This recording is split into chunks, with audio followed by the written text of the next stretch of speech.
سجده کوي قبر ښکلی لا حول ولا قوة الا بالله چې طالب علم دی عالم دی اسی قبر ته سجده کوي هر سړی ځي هلته قبر ته سجده کوي او بیا قبر ښکلی درې قبرونه دي نو پنځپیری سړی خو ټینګېږي نه شرک چې وویني بس د خدای قدرت دی نو موږ سره ملګری ګنډه والا و هغه لاړ هغه طلبه په استاذ پسې مفتي پسې چې مفتي دا طلبه قبر ته سجده کوي تا دومره عقل نه دی زده کړی چې دا حرام دي دا کفر دی دا شرک دی قبر ته سجده کوي هغې واقعي یې تو غلطي کر دی هغې چې واقعي غلطي کوي نو ویې ورته ولې نه پوکې ولې نه نو مخکې چې هغه بیا مشهور درګاونو ته لاړو نو کومې سجدې چې کېږي کوم طوافونه چې کېږي کوم شرک چې کېږي دا ناشنا خبره نه ده خو ناشنا دا ده چې هلته ته دا نشي ویلی چې لا اله الا الله د دې ترجمه وکړي چې حاجت صرف د الله نه غواړه ایک الله کو پکارو دا سره نشي ویلی نو وایي عجیبه کار دا دی چې په مکه کې سره لا اله الا الله نشو ویلی دلته په درګاه کې سره لا اله الا الله نشي ویلی او که تاسو تجربه وکړئ سر لاړې کړئ عبدالله شاه غازي ته لاړ اول د کلمو وایه بیا ترجمه وکړئ چې د قبر نه د غیر الله نه مدد غوښتل شرک دی طواف کول شرک دی نذرانه ورکول شرک دی دا ووایه تاسو که تاسو روغ سر راوړو خطیب صاحب خبره چې سر چې کوم دی ویل کېږي نه ویل نه اخلي که تاسو بیا سر ویل کړی سر هغه به راوړی بیا نو غټه خبره دا ده چې دا دې حالات دومره خراب شو چې سړی په دې درګاونو کې د توحید مسله نشي کولی خلک وایي پنځپیریان د څه ضرورت دی پنځپیریان څه چل وکړو پنځپیریان دا چل وکړو چې زموږ په کیفریکې کې خو الحمدلله من دا مسله خو کولی شو که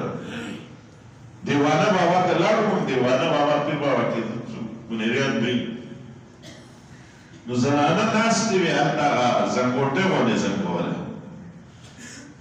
نو ما د خپل ملګري تعمیر ته مې وروله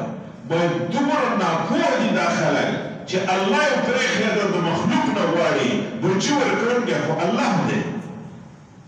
دومره خو مې پوهېږه مسلمان به یم نه نو هغه ښځې یو بل ته څه وایي وایي دا هم چېرته پنځپیریان دي دا وایي دومره پته ورته شته چې دا الله ته چې یو وایي دا پنځپیریان دي دا نور بوسو کې اوبه بوسي یہ بھی ٹھیک ہے وہ بھی ٹھیک ہے چې تم خیر دیم بد نه وای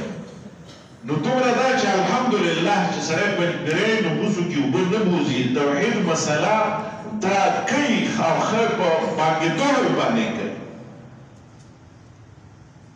نو چې شرک کېږي نو دا الله پاک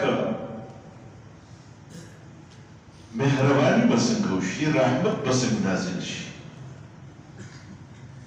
إن الله لا يغفر أن يشرك به ويغفر ما دون ذلك لمن يشاء الله شرک نه معاف کوي نور گناهونه که خوښه شي معاف به کړي د مشرک هیڅ عمل د الله په دربار کې قبول نه دی خپل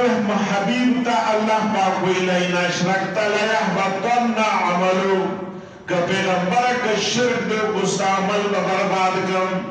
طول انبیاء توی ولو اشرکو لحبطانهم ما کانو یعملون چه دوی خود شرک نکی خو که بالفرض دی پیغمبرانم شرک کروے نو لحبطانهم ما کانو یعملون عملون بے برباد مشرک اللہ پاک فرمائی ولن يدخل الجنة حتى يلج الجمل في سم الخياط چې مشرک هغه پورې جنت ته نشي تللی څو پورې چې اوښ د سپنې په سوم کې ننوتی نه وي د اوښ د سپنې په سوم کې ننوتل ناممکن دي امپاسبل ناممکن دي نو دغه شان د مشرک جنت ته تلل ناممکن دي نو څه به د الله مهرباني درګاونو ته وګوره